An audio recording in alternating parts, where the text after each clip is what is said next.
Hello, everybody. Scott Golden here with the Pro Wrestling Logic YouTube channel and the AEW Dark Review for the 28th of September, 2020.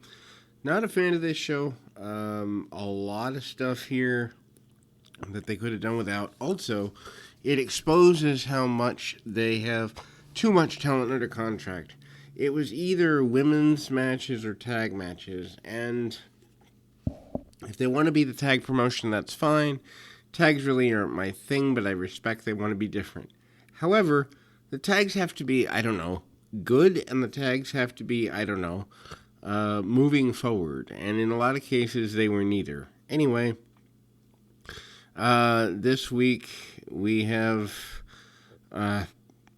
about, 8 matches, I think.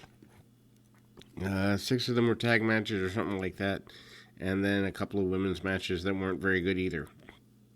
So, we will move into the recap of the program. Excalibur and Taz are your main announcers, which, my gosh, this program is so much better when you use the mute button, except for the interviews, when there are interviews. Excalibur is becoming more unbearable by the week. Taz feeds into him that, in a way that encourages him to be horrible.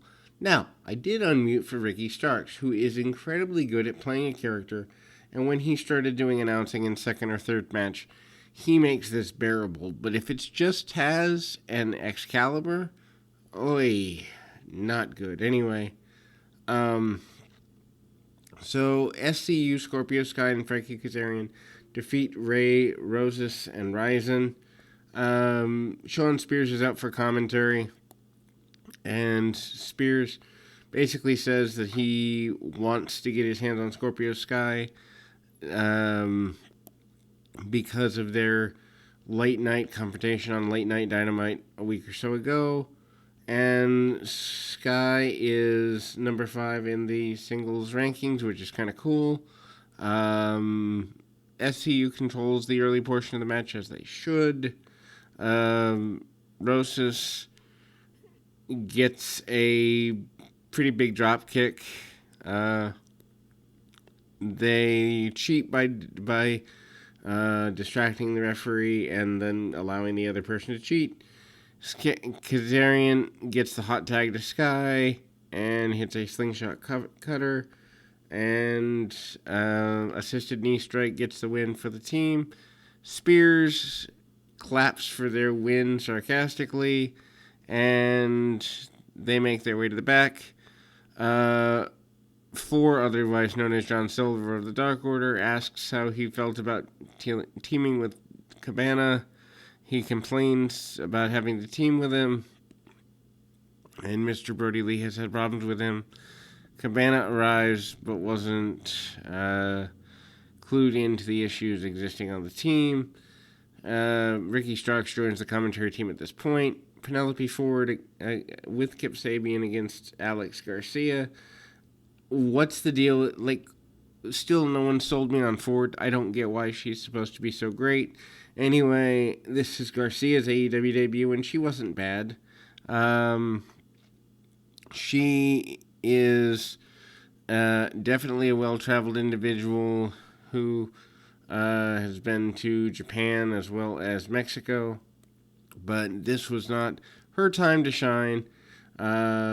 She gets squashed, running drop kick, sends Ford to the outside. Ford re-enters and hits a lung blower, followed by the Fisherman suplex for the win. Too bad if you have a girl that's that well-traveled, give her time to do something. And honestly, if anybody thinks that Penelope Ford's going to sell tickets when they can go back to selling tickets, I don't get what they're thinking. Another tag match, oh joy. Anyway, best friends Chuck Taylor and Trent against Buddha and Bishop King.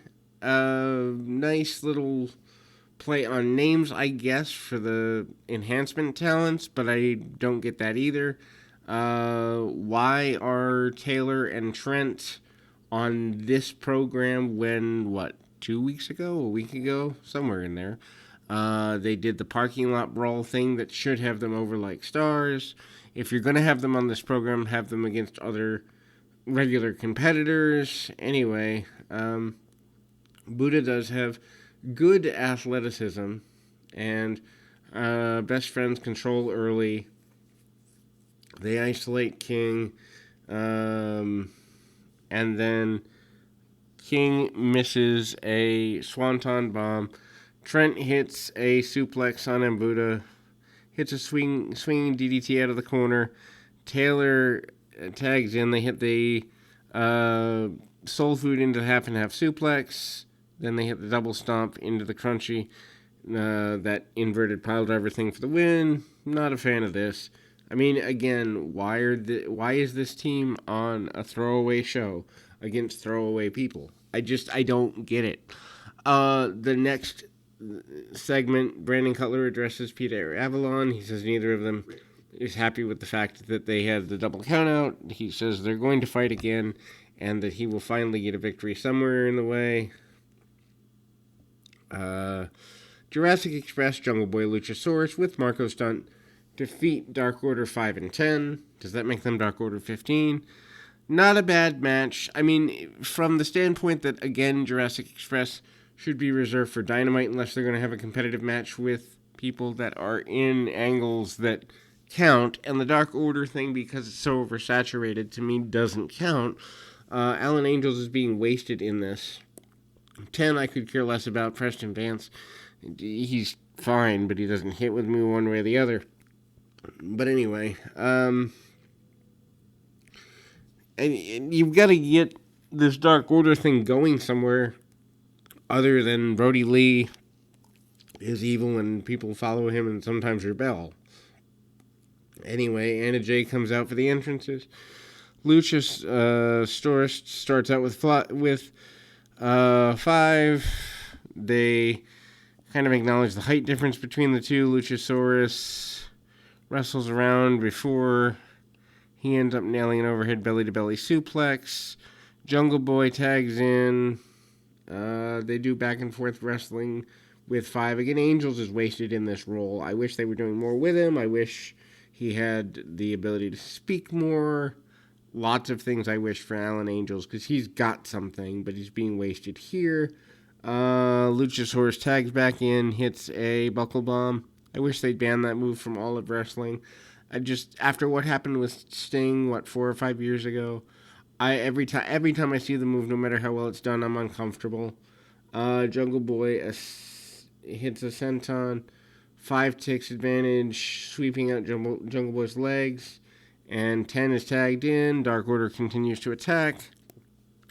Jungle Boy makes a comeback, hits a lariat and hot tag to Luchasaurus. Luchasaurus goes nuts, hits the tail whip, heel kick, and a fireman's carry slam. Luchasaurus and 10 fight to the outside. Luchasaurus is sent into the ring post. Alan Angels hits a frog splash for a super near fall. And Dark Order missed a double team, and Jungle Boy comes back, and Luchasaurus takes control with a choke slam. An assisted cutter followed, and Jurassic Express pick up the win. Then we move to Serpentico and Luther, known as the Chaos Project, cut a completely purposeless promo. And Brian Pillman and Griff Garrison are later on the show tonight. I don't understand how these people, Luther and Serpentico, get merchandise. Like, are we going to merchandise the entire company now? Again, make things special. Make things count. Make things matter. And it feels like AEW, the longer they're around, there's 2 versions of the program. There's the Dynamite show, which, let's call it 5 out of 7 weeks, is great. And then there's this Dark show where if that's your only exposure because you don't get TNT or you're not home for Dynamite or you are just flipping through YouTube and it comes up in your suggested, you're going to think this is a lesser company. The The Gun Club, Billy and Austin Gunn defeat Cesar Bonnie and Sean Dean. Not a good match here. Nobody's on the same level. And so this is Bonnie's AEW debut. He was in developmental, supposedly, in NXT somewhere. He's got a good look to him, but he's nothing special. He needs more training, and they should have given him that before he got in the ring here. Austin and Dean do some technical wrestling at the beginning. Then the bigger men tag in. Dean distracts Billy, and Bonnie took advantage on the big boot, and Billy hits a spinning slam, and then Austin gets a tag. He goes nuts, hits a DDT for near fall. Billy hits the Famouser, picks up the victory. I mean, they're like, 8-0 now? But is this going to lead to them fighting FTR? Is this going to lead to them being in like a 3-way, 4-way? Where does this go? Wins don't matter if it's not going to pay off somewhere.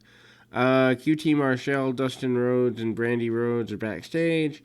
Marshall said the Dark Order is only strong in numbers. Brandy and Anna Jay they're gonna fight at some point, but Anna isn't there. But yet she was there earlier in the program, so this must have been taped out of order or something. Dustin promised that they are going to win their upcoming match with 4 and Colt Cabana. Tay Conti defeats Red Velvet. Conti looks good, is not great. She's a former NXT talent who just didn't get picked up well here. She was fine. Hits pump kick early for a near fall. And then Velvet fights back, hits some double knees along with other offensive maneuvers. She gets a near fall. I don't, honestly, the Red Velvet thing just doesn't click with me. She needs another character, or she needs to be packaged differently, or she needs a manager, or she needs something. Conti then hits a bunch of kicks and locks on a leg choke for submission victory. Anna Jay comes in and hits a kick on Velvet. Brandy runs out, makes the save, checks on Velvet, and Conti and Jay fled. I guess they're going to be a team somewhere in the not-too-distant future. The Chaos Project, Serpentico and Luther defeated Brian Pillman Jr. and Griff Garrison. Right about now, I wanted to throw my laptop out the window. You have 2 very talented guys that are new to you in Garrison and Pillman. Even if you have to train them for a year and a half to get them ready, they should not be losing to a guy in a mask that's in a throwaway character and a guy who's like 50 who's never done anything of major note. I don't get what they're thinking. I don't think they are thinking. Anyway, Serpentico attacks with some crazy stuff before the bell, and then it just doesn't, like, the match never gets off well. Garrison and Pillman hit some power moves on Serpentico. Luther gets a right hand on one of the guys. Chaos Project offense based around Luther throwing his partner into opponents, so his partner's a lawn dart. They beat down Pillman, and then Garrison comes in, a lariat and a facebuster, almost gives Garrison the win. Luther breaks that up. Serpentico avoids a double team, and Chaos Project hits a Doomsday Meteora for the victory. What a waste of 2 young talents. What a lack of proper booking. Anyway, Nyla Rose with Vicky Guerrero against Rochelle Chanel. Another throwaway match, this time in the women's division. This is a squash match. I guess they're going to do something with Rose. I get that she's the former women's champion and they should do something with her because of that. Anyway, she hits a choke slam, but picks Chanel up during the cover, and she fights back a bit. Rose hits a Uranagi, and Chanel attempts a final bit of offense. Rose turns it into the Beast Bomb for the win. Super short. At least that's the best thing about it. Then a final tag match, the Natural Nightmares. Dustin Rhodes and QT Marshall, with Brandy Rhodes and Allie, defeat the Dark Order, Colt Cabana, and Four with Evil Uno. Four and Cabana have never been a straight tag team before. Nightmare dominates the match. Marshall and Cabana exchanged some words that allows Ford to take advantage. Marshall makes a comeback, hits a backbreaker flatliner combination. Rhodes comes in. He nails his beautiful power slam, among other offensive maneuvers. Cabana and Four flee to the outside. Rhodes takes them out with a cannonball senton to the outside. Marshall tags in. Four holds onto his leg. That allows Cabana to hit a strike. And Four nails the Gamagiri. They set up a double team, but they don't communicate well. Marshall hits the Diamond Cutter for the win. And that's the end of the show. Probably, of the 54, 55 darks, one of the worst three. You do not need to see this unless you are a completist. Other than that, a complete throwaway show. We will be back with more right after this.